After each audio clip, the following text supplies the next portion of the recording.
Broadcasting live from the Business Radio X studios in Atlanta, Georgia, it's time for High Velocity Radio.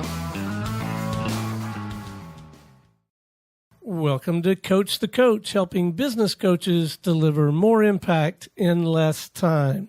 If you're a business coach and want to help more people make more money and own your backyard, go to brxteam.com. We are broadcasting live on the High Velocity Radio Show and on the Business Radio X network. Lee, this is going to be a fantastic segment. Please join me in welcoming to the broadcast co-author of The Coaching Effect, Mr. Bill Eckstrom. How are you, man? I am great. How are you, gentlemen? We are doing well. Well, Bill, before we get too far into things, can you talk about the EcSell Institute? How are you serving folks? Oh, well, thank you. Wow, what a wonderful way to lead into a question, right? Or an interview, anyway. The EcSell Institute is a research-based organization that studies the impact of coaching on the performance of teams. Primarily, our work is done in sales departments of organizations, and we help organizations, managers become better coaches is what we do. And we monitor, track, and we can actually measure coaching effectiveness within organizations. So in a nutshell, that's what we do. So you believe in measuring things rather than going with gut feelings. I believe in both. I really do. But I use data and measurements to affirm perhaps what I feel. And in a lot of cases, it disaffirms what I feel. So now, how do you define the difference between managing and coaching? Wow, really good question again. Managing is about measuring inputs in order to get predictable outcomes. And think about Ford's assembly line. You see, the science and study of management came about in the industrial era in our country. And so you really don't have to think much further than assembly lines, using that as an example. Coaching, on the other hand, is about everything that involves improving performance. So while managing is about predictable inputs and outcomes, coaching is about things to grow and sustain performance. So for coaching to happen, I've never known a great coach that wasn't great at identifying and acquiring the best talent. I've never known of a great coach that wasn't great at strategy, at planning, at motivation. So coaching does a better job of encompassing everything it takes, not just to create performance, but to grow and sustain it. Does that make sense? Yeah. Now, do you find that that in today's world, that coaching or being coached or having a coach is kind of a must-have for managers today and for leaders, as opposed to maybe a nice to have or only for the elite maybe a few years ago? The short answer to that question is yes. I think the fastest growing field in coaching is executive coaching, which that's not what we do, but in just terms of scale, that's a huge growth industry. Coaching, too often, everybody thinks it applies to just frontline workers, when the reality is the performance of a team, when we talk about this in the book quite a bit, the performance of a team is always a reflection of how that team is coached. And that starts at the top. So I have a coach. We recommend everybody should have somebody in their life to help them to really challenge the way they view the world, challenge the way they view their teams, challenge the way they view their businesses, so on and so forth. So absolutely, everybody should have somebody in that realm. So now, is that because of the fact that today in the internet world that we live in, that information is coming at us fast and furious, and that it's just very difficult for an individual to keep track of all of that. Plus, all the stimulus and distractions, it's hard to stay on track and focus, that people need somebody to kind of watch their back a little bit? I'm thinking about that. I think those are all, yes, it's never a single thing. I think there are a lot of things, but certainly those are items. The others, we have a tendency in coaching roles, which we'll use that term as opposed to leadership. Sometimes I use it synonymously, but we need to be challenged in everything we do. See, we're busy running a business, working on the business, working in the business in most cases. And we hear all the time from, especially with senior leaders, when it comes to, we'll ask them sometimes, we'll say, do you think you're a finished product? Well, of course they don't. Nobody would answer that question that they feel like they're a finished product. But when you dig and probe further about what do they do to educate themselves, to challenge the way they think, to challenge their behaviors, chances are they haven't done much of anything outside of reading an article out of the Wall Street Journal or Forbes or something like that. So you find for some people, there's a lack of that kind of quality of lifelong learner, that they think that, hey, I've got enough information, I can now just do what I've done? That's a good way to put it, but yes, I think there is a lot of that. Or worse yet, I won't say worse yet, but equally as bad is their learning and growth, their development comes only within their respective industry. And that's really, really limiting. So let's talk about your work and your program. So how do you serve, you work with companies and you work with the management team typically? Yes, that's all we work with is the leadership team within organizations.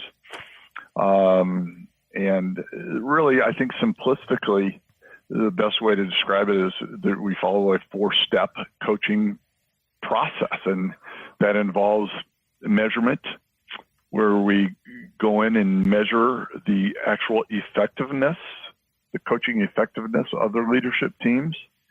And we can actually give them a numeric number, 1 through 100. We educate and develop their people. So that would be step number 2. Step number 3 is there's an implementation platform and process and program, because we know people don't just sit in a training session and come out and change their habits and behaviors. They just don't. It's that simple.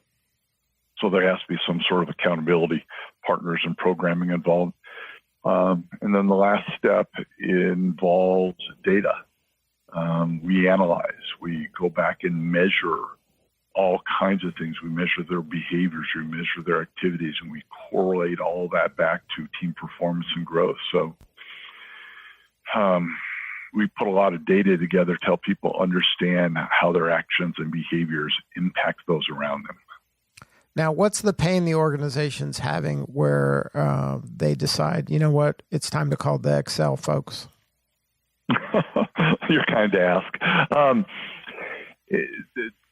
Funny, a lot of people think it's organizations that find themselves in trouble. They're not growing.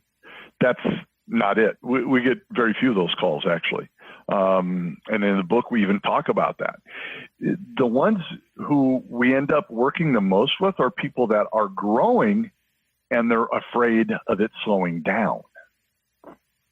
That's where we get our most of our clients and our partners or organizations follow that model. They like it, and their leaders are afraid that it might slow down. And while things are well, they better make investments again.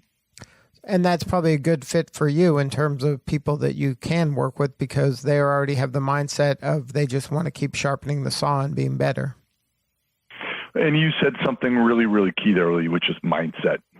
That that is spot on. It's all about the mindset of those leaders. That's right. Now, what's your backstory? How did you get into this line of work? Have you always been a coach? Not well. I suppose in a roundabout ways, yes. If you include everything from my kids' athletics to, I've always done a lot of mentoring with youth here in Nebraska. But I spent most of my career in the sales and then sales leadership arena. And then I was terminated from a job that really inspired me then following that to start this organization, which I did 10 years ago. And then now you're helping kind of managers get the most out of their people through coaching? Yeah. When you think about it, using, again, sales departments as an example, people want to grow sales. They typically make an investment into the salespeople. But yet every leader, if you ask them if the performance of their salespeople is a reflection of how they're coached, and they all say yes. Then you say, okay, well, what are you doing for your leaders?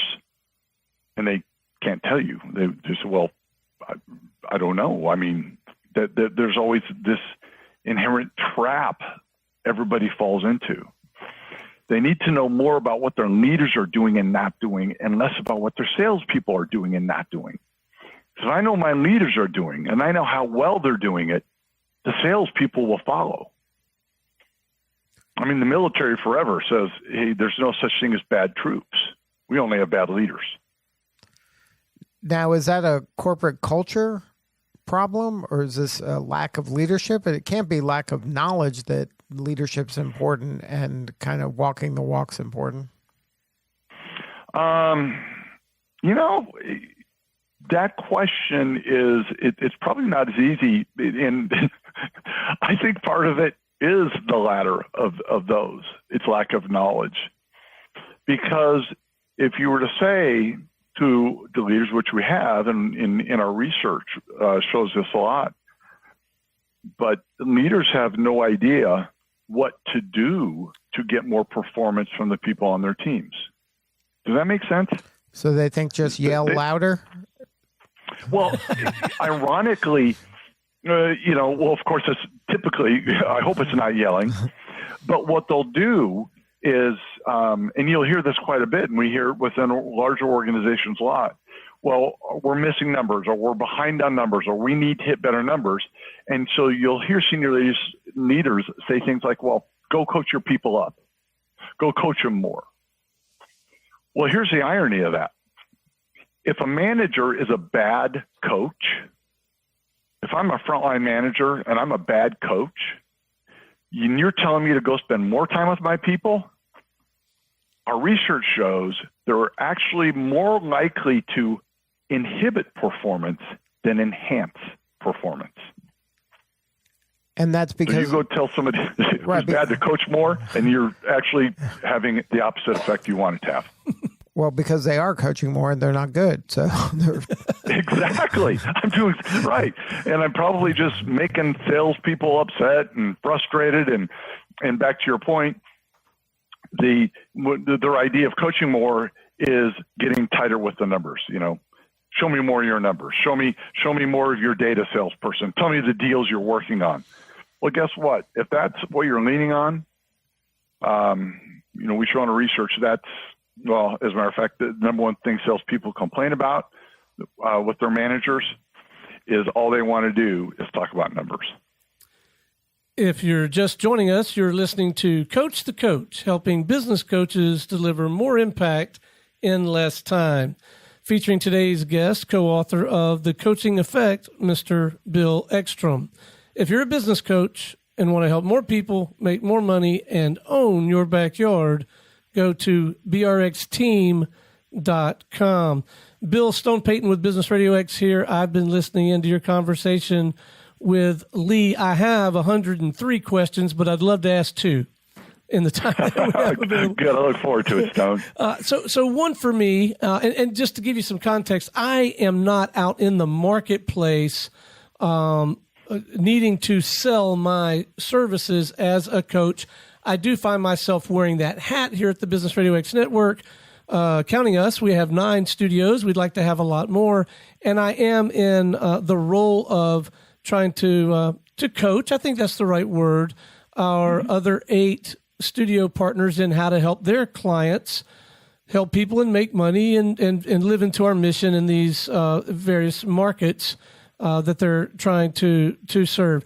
My first question with regard to, though, marketing a coaching practice, how does the whole sales and marketing thing work for a guy like you? And I ask because it seems like it could get a little crowded out there and a little difficult to do the selling part before you even get to start practicing your craft.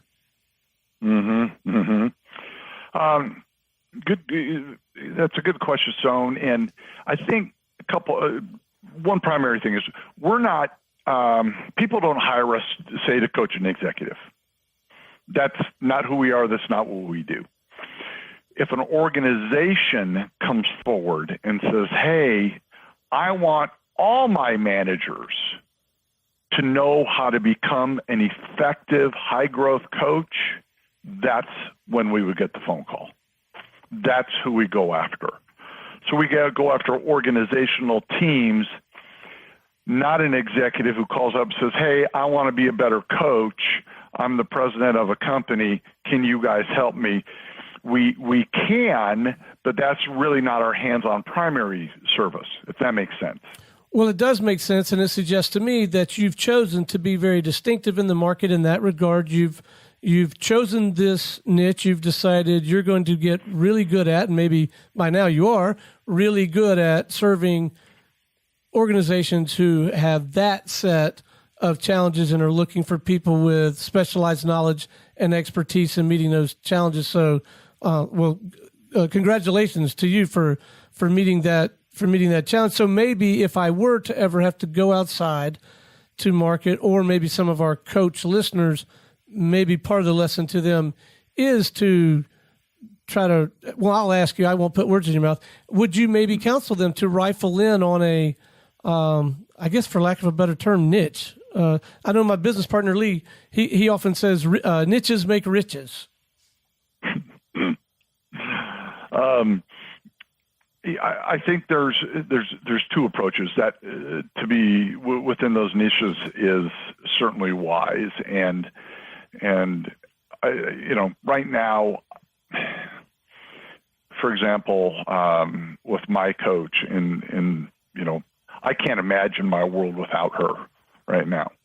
And I think organizations or coaches that want to do that, absolutely, they can niche certain markets. They can niche in sales. They can niche in executive leadership. They can niche in the president CEO market. There's a lot of different places they can go with it.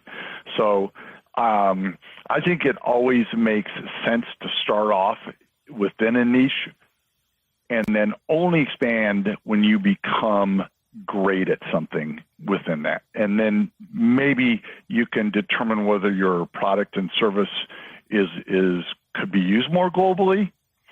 Like we've discovered that within our organization. Everything started in sales leadership, and it was some presidents and CEOs that said, hey, you guys, come on. All this applies to everybody in the leadership role. It doesn't apply to just my sales team. Well, we believe that anyway, but that's where we started. And it was the marketplace that asked us to expand. It wasn't a deliberate move on our behalf, you see what I'm saying? I do see what you're saying, and I think I would much prefer, and it's probably just better mojo all the way around, if you do that and set things up through that deliberate set of behaviors so that the marketplace is asking you instead of you going out and shouting from the rooftops at the marketplace. So I like that. Well, thank you. Thank you for that. I'll try to take that to heart. You're welcome. And I'll try to incorporate it if I ever find myself marketing to the outside, but I also wonder, there probably is some direct application for me learning what we do learn here, coaching internally and trying to help our people help their people.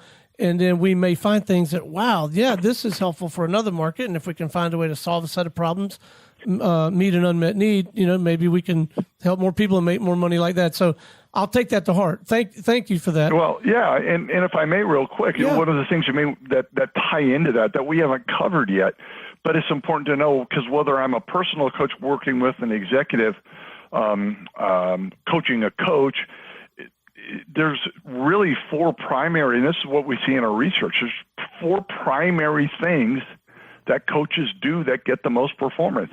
And one of the things that I know that you were leaning towards is relationship. That's the foundation of performance. And that's one of those things that, regardless of whether I'm working in a niche with a CEO or whether it's doing something like we do working throughout organizations on a broader scale, everything starts with relationships, and especially trust-based relationships. Because with that in place, none of the other stuff I do or you want to do as a coach is really going to be effective. Wow. Well said. I have a feeling we're bumping up against what you're going to have to say about my next question. So I think we might get a chance to hear about the other three. You mentioned four. My next question was going to be about kind of what you and Lee started the conversation with in the beginning around measures. Here again, to give you a little context, in our world, media, specifically digital radio, you'll find people measuring or counting a whole lot of different things, views and listeners and website visits and popularity. And of course, Lee and I, we're getting a little long in the tooth and maybe a little cynical, but we're pretty quick to say, just because you can count something doesn't mean that it counts. And so our whole business model is even built on all that stuff. But my question, in fact, we call some of those metrics, we call them cosmetrics, as in cosmetic metrics. Right. But I'm wondering, as a coach, as a coachee, as an organization footing the bill for coaching, what are maybe some of the cosmetrics, or if we don't, it's not important that we identify those as much as it is, what are some things that we darn sure better be measuring? Oh, wow. Arguably the most powerful question so far in this conversation. And this is where really it gets, organizations really get funky. I mean, again, I'm going to continually fall back on sales as an example just because we have so much data and research there. But most organizations track what salespeople do. They track where they go. They track the visits they make. They may track dials of the phone. We had one client say to us, we know when our salespeople stop for a Starbucks because we have GPSs in their cars. They tell you how many conversations they've had, what stage of the sales process they're in, their average selling cycle, their average revenue per sale, on and on and on. They just have all kinds of metrics and cosmetrics, to use your lingo. But if you ask them, okay, well, where were your managers last week? They would say, I think we're working with salespeople. Oh, you think?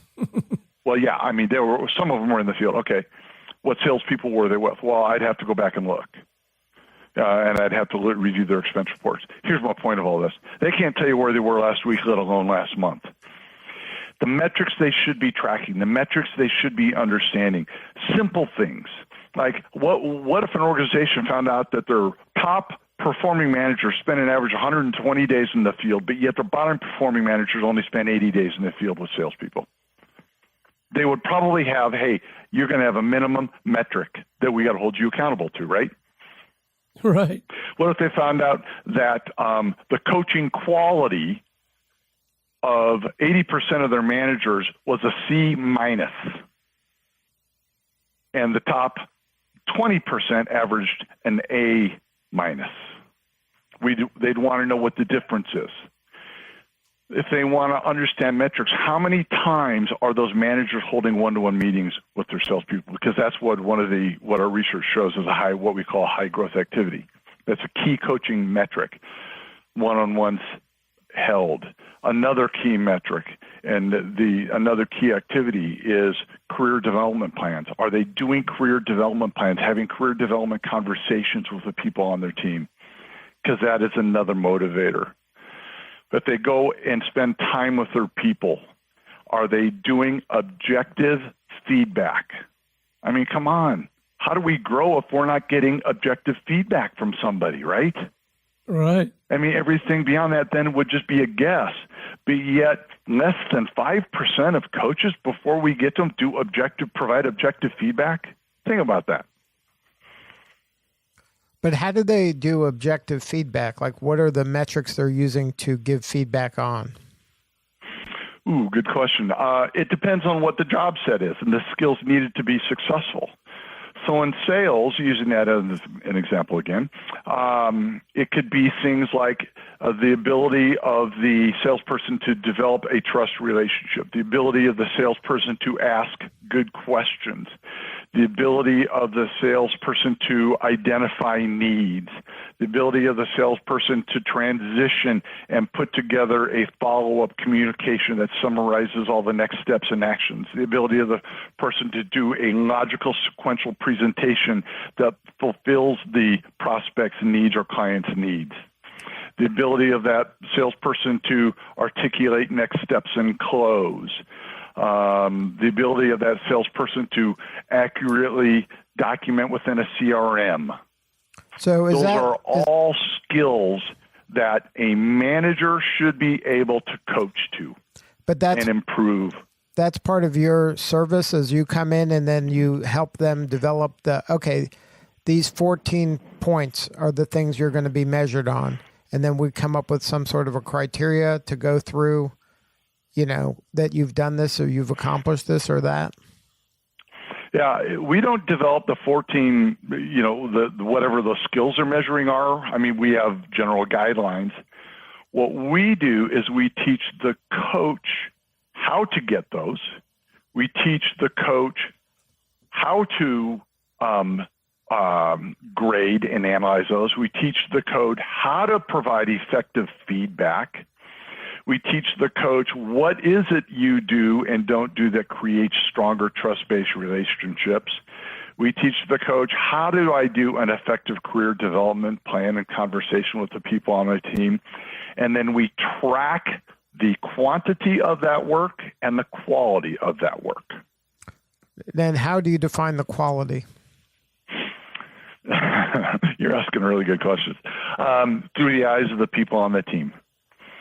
We call it our coaching effect survey. And it is quite literally measuring, which is also the title of our book, but it is measuring the effect through the eyes of the people on their team, which quite frankly is obviously the only way to truly to measure a coaching relationship is to go to those being coached. So it's individual to the person, the individual that coach is coaching. That is correct. Now, let's talk about the book a little bit. How did the book come about? I've never been asked that. Everybody has other questions, but I love that question. Organically, it was our colleagues and clients. I was fortunate enough to get asked to the TEDx stage, and following that, people would say, well, do you have a book? Clients would say, have you guys written a book on this stuff? People in education, gurus and gurettes in leadership had wanted to know why we hadn't put a book together yet. So that was the motivator, along with another bizarre story that maybe we'll get into sometime. So now when you said, okay, we're going to put a book together, was it difficult for you to kind of compile your wisdom into this format, or was this something that just came easy to you? I would be lying if I said it came easy. I think for my co-author, colleague, and close friend, Sarah, it's much easier. Now, finding the time to do it wasn't easy. She's just, I think, more equipped to write. She's a more concise writer. She's able to, it probably takes me twice as long to get through writing as it does her. But so in the midst of creating the book, we still have the business to run and client needs to meet and strategies to devise. But so it was a pain in the rear, quite frankly, but it was a labor of love. But now that it's done, or towards the end of being done, is it something that you feel helped you kind of crystallize your thinking and articulate your message? Did it help in that regard, or did you already had this down? Oh, no. What you said is so true. When you are forced to put all of your thoughts, all of your work in writing, it it makes it so much more concrete. It forces you to be succinct and articulate. It's an amazingly precise exercise, and it helped our business grow. It's helped in our strategies. It's helped in our marketing. There's no downside at all to what we've done. So now, before we wrap, do you have any actionable pieces of advice for coaches out there that are just maybe getting into coaching, something that they could do that would smooth out their learning curve? I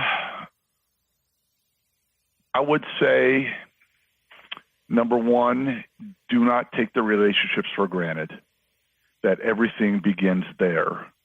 And number two, and this came out of our research, this was probably arguably one of the things that surprised us the most within the research, is create some discomfort for yourself and for your people. But you can't do it without having a relationship first, because growth only occurs in a state of discomfort. So if all we do is use our relationship to keep things as is, you're not creating growth. You have to create some healthy discomfort, and for yourself as well as the people whom you're coaching, in order to continually grow. So, but in order to create that tension and discomfort, you have to have a high level of trust, which is what you've mentioned a lot earlier on. Yep, or you're just a jerk. Right. And you won't get listened to. I mean... Yeah. Well, and I've heard people use worse language, but... Now, Bill, if somebody wanted to learn more, get a hold of your book, or have a more substantive conversation with you and your team, what's the website? The website is EcSellInstitute.com, which is EcSell. So it's Eck and then Sell.institute.com. The name of the book is The Coaching Effect. And The Coaching Effect hits the bookshelves on April 2nd. It's been ordered. You can pre-order now on Amazon, and the book will be shipped on April 2nd. We just got notice from the warehouse that 4,000 books have been shipped to the distributors, so we're really, really excited for that. But April 2nd is when it's going to hopefully fly off the shelves. Good stuff. Well, Bill Eckstrom, thank you so much for sharing your story today. Once again, the website is EcSellInstitute.com, EcSellinstitute.com. Thank you again, Bill, for sharing your story. Gentlemen, thank you. Make it a wonderful rest of your day. All right. This is Lee Cantor for Stone Payton. We will see you all next time on Coach the Coach Radio.